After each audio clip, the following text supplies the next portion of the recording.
All right, folks, thank you for joining me. It's a Sunday session. God bless you all. Let's run it up, okay? We're going to be talking about the take-free rule that's part of the Article 12 of the UCC. Now, what did I just say? Guys, I wish that it didn't have to come to this. I wish we didn't have to get the lawyers involved. And it's unfortunate that we're dealing with people that are trying to undermine our rights to these digital assets, and we're dealing with peoples that control the financial system that don't want to give up power. But nonetheless, in today's topic, we're going to be talking about the potential for Coinbase to legally steal our Songbird and our Spark tokens. Now, CEO of Flare, Hugo Filion, has said that the Spark tokens are supposed to be getting released on January 9th. So hopefully that goes as planned, and hopefully Brian Armstrong and Coinbase, let's share this all over the place on Twitter, tag Brian Armstrong, and hopefully we can get an answer. Will Coinbase try to legally steal our Songbird and our Spark tokens? Let's get right on into it. So what I just mentioned, Article 12 of the UCC, it's the state-by-state law is what the UCC is for, basically conducting business transactions and your property rights. Now, what they're looking to do is they're trying to update, make amendments to other articles of the UCC, but they've now added Article 12, which contains a take-free rule, and this is all in regards to our digital assets. Article 12 contains a take-free rule similar to the rules provided in Article 3 with respect to holders in due course of negotiable instruments, and under Article 8 with respect to protected purchasers of securities. Under Article 12, if a good faith purchaser of a CER, which is a controllable electronic record, basically a digital asset, obtains control without notice of a competing property right in the CER, they will acquire rights in the CER free of any competing claims of a property interest in the CER.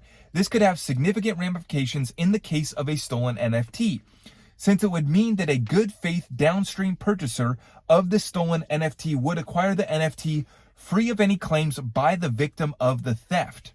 So that is the example for NFTs on how you could see that would be very unfortunate, right?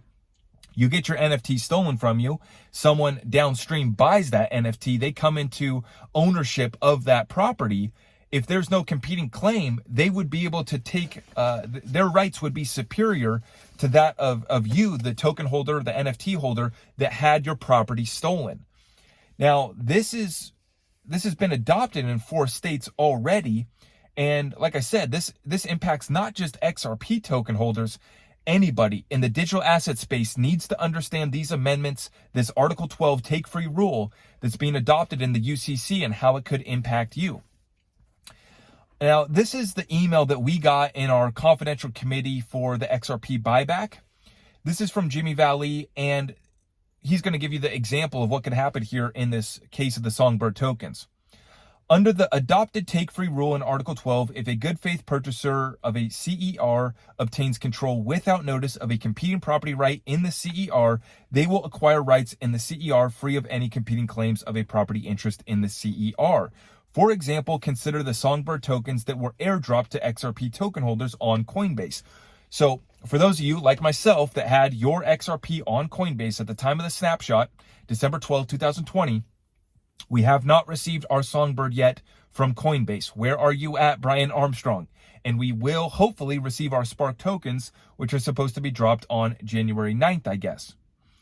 If Coinbase sells those Songbird tokens to a third-party purchaser for value, and the purchaser has no knowledge that Coinbase has constructively converted those Songbird tokens from XRP token holders, the purchaser's rights become superior to the XRP token holders. So that's the example of Coinbase trying to basically legally, they could potentially here legally steal our rights to our Songbird and our Spark tokens if we don't file a claim, a lien, sue Coinbase. I don't know what we're going to have to do.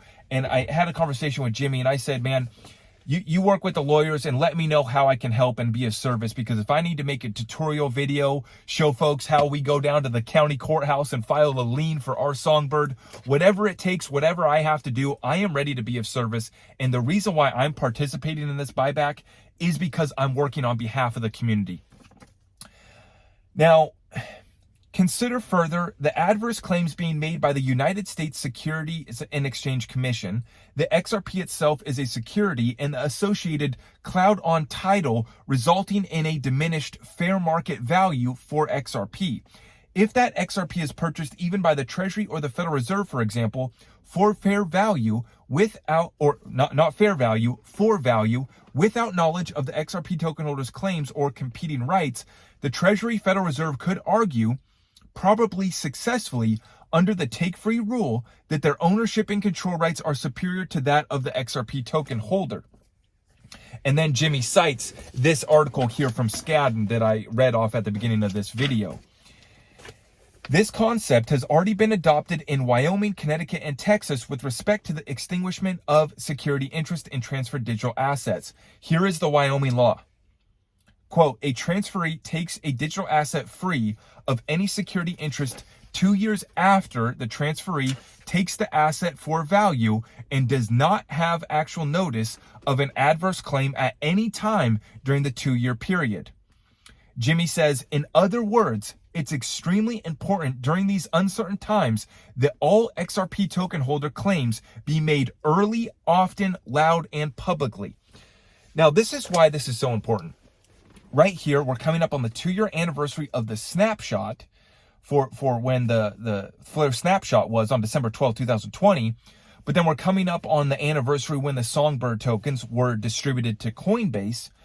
And then we're going to be coming up on the 2-year anniversary of this Ripple versus SEC lawsuit. So in other words, it's time to make our claims early, often, and loud. And it's up to us to make our claims on what we think the value of our XRP is. So I'm here to say it doesn't matter whether you think your XRP is only worth, what's it trading at today, 40 cents, $5, $50, or $50,000. Or if you think your XRP is worth $1 million, God bless you. You know, I'm ready to hear you out on why you think your XRP is worth $1 million. I'm here to say it's up to us to make that claim, to say, hey, we got to have something that we can take to a court of law that says, you know, because potentially, look at this, guys. Why don't we acknowledge the entities that we're up against, the powers that be that we're up against that are trying to undermine us, and acknowledge it first before we get undermined, before we don't make any claim, and they're able to take our property without paying us a fair value, able to take our XRP, able to do some sort of buyback, able to label it some sort of security, hybrid security, that is basically systematically important to the new financial system. So the Treasury and Federal Reserve is going to have to take it back from all XRP holders, just like they did with gold. Yes, we do have a precedent for us for this for this instant. God bless Jimmy, and God bless everyone that's working on behalf of XRP token holders to make our claims loud, often, and to justify why we think our XRP is not worth 50 cents. We believe that it's, you know, it's got a cloud on title, this property does. You know, it's been trading, you know, made it up to $2 last bull run. But basically, the innovation and adoption has been stifled in such an important country, the United States.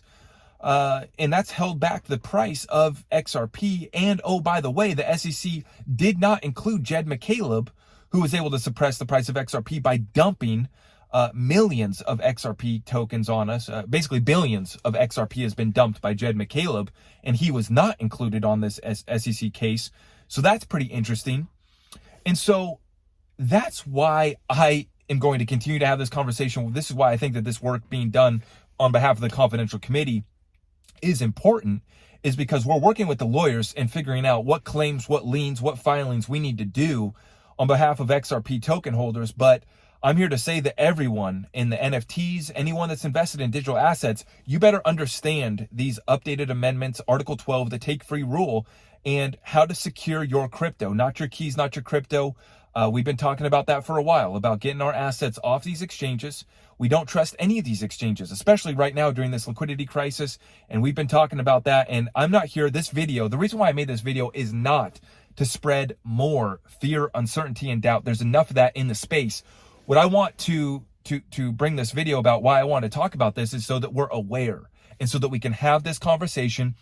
I'm going to be seeking legal advice. I'm going to be getting, we're going to find some lawyers that want to help us in regards to this aspect, in regards to this asset XRP, and helping us preserve this wealth that we're going to be coming into, folks. So with that being said, let me know in the comments down below what your thoughts are. I appreciate all of you guys so much, and I will see you in the next one. Take care.